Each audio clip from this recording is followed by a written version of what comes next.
się rozsierdził i miecie wszystkim, co mu wejdzie w drogę, i targa nosi po świecie. Teraz tę kawkę niebogą porywa i drogę myli, i szarpie ptaszynę biedną, i nie da spokoju chwili, i robi krzywdę niejedną. Po co wywiałaś się z gniazda?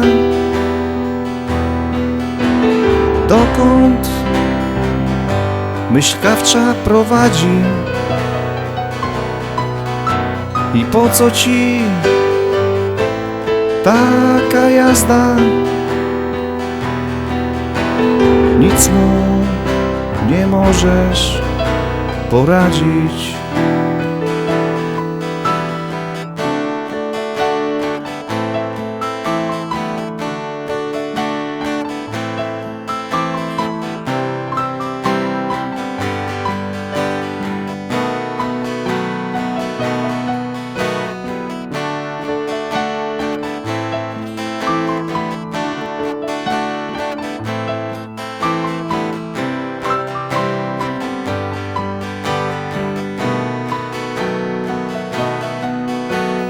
Nic ci nie powie, nie piśnie, zatrzymać chce to dla siebie.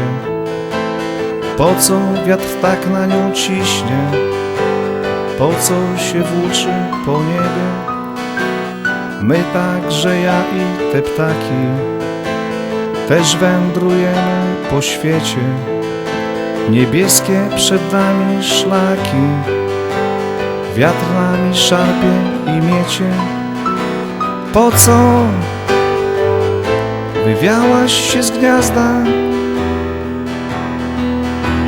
Dokąd myśl kawcza prowadzi? I po co ci taka jazda? Nic mu nie możesz poradzić.